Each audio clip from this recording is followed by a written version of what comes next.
Do ishte tepër sekret. Zoti Zotaj, si ishte raporti i forcave mes dy ushtrive në vitet e 10? Pra, çfarë armatimi kishte Shqipëria dhe çfarë armatimi kishte Serbia, Jugosllavia, ndërkohë si ishin raportet në numra? Ne fatmirësisht, do të thënë ushtritë e huaja ne kemi studiuar në Akademinë e Mbrojtjes dhe çdo oficer ishte detyruar që të dinte në parim se si ishte e strukturuar kjo ushtri. Ashtu siç ishte dhe ushtria jonë. Shikonim teknikën e re që fuste, shikonim armatimin, shikonim pajisjet e reja, çfarë ndryshonte në taktik, çfarë ndryshonte në operativitet, çfarë ndryshonte në strategji. Po këto i bëjmë dhe neve. Në Akademinë e Mbrojtjes bëheshin stërvitjet që bëheshin me kursantët, bëheshin në drejtim gjithmonë të Jugosllavisë, si të njohësh anës historike, sidomos e zinim nga Librazhdi në fushë studio, përfundojmë në Dibrën e jo të madhe se s'venim dot atëre, po në Dibrën tonë ku ka zhvilluar betejë e Skënderbeut, kalonim në qafën e Prushit, kalonim në Kukës, kalonim në Tropoj, ku janë zhvilluar luftimi, me këtë tendencë dhe sa forca nxët tereni konkretisht. Pra tereni është ai gjë dhe sot ai teren është. Sa forca na nxite neve dhe si do t'i bënim këto forca.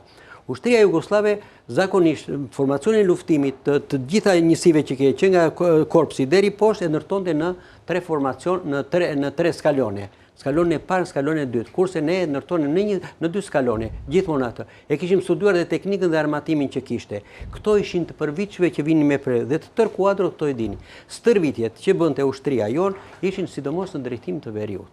Themi për shembull që dhe pothuajse të gjithë oficerat syt andej mbanin. Ne kishim shumë pak stërvitje nga jugu dhe shumë pak stërvitje në Bregdet. Të tëra metodikat që kishim dhe në akademi që studionin, por edhe në teren bëheshin gjithmonë në drejtim dhe kjo detyrimisht çdo oficeri i lindte ndërmend që pse studiohet fjala vjen radika, pse studiohet fushë studio, pse studiohet fushë dhe kishte dhe afrime vitet e fundit u afruan dhe batalione tankesh dhe kompani tankesh në fushat ku ishin dhe mbriti deri në Tropoj. Kjo tregonte që ne po përgatiteshim për diçka.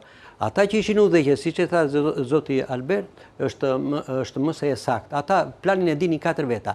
Po në të përgjithshme dihet se hartat nuk u bën këtu që u bën në Zvicër, u dërguan njerëz apostafat, me këto u bën makete. Detyrën e largët i themi kur marr detyrën e largët, ne i çonim deri në Gjakov ose deri në Prizren. Pra kishte një sulm të themi nga ana e Librazhdit.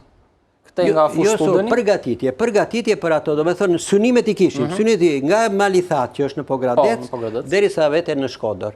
Dhe kjo, e tha dhe zoti Berti, kjo, do me thënë, këto forca, 200 deri në 200.000 që do angazhoheshin në shpërtimin atë, 65% i zinte pjesa e Kosovës. Kurse pjesën tjetër e zinte Macedonia dhe e zinte edhe Malizi. Kështu që në këtë drejtim, edhe fortifikimi, edhe drejtimet kryesore, edhe operative që ishin të përcaktuara shumë të qartë dhe ishin reparte të gatshme. Plus reparteve të gatshme, kishim artillerinë toksore dhe artillerinë kundërajrore, e cilat këto ishin nga dishmëri të plotë. Plus u afruan dhe tanket, sidomos u afruan në Kuks, u afruan në Tropoj, u afruan dhe pjesën në Dibër dhe u afruan dhe në pjesën e Librazhdit dhe deri në fushën e Domosdovës.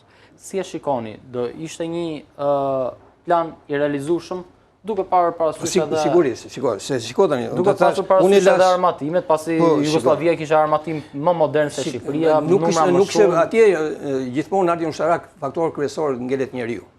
Populli kosovar ka qenë populli, domethënë, më i vetë sakrifikuar, dhe i cili do të ishte 100% i bindshëm që 90% e popullsisë do të ishte pronesh. Qartë. Dhe këtu bazoi, prandaj dhe kishte kërkuar informacion të bollshëm të dy, të katër këta, edhe e Qermosmanit, drejtori i zbulimit.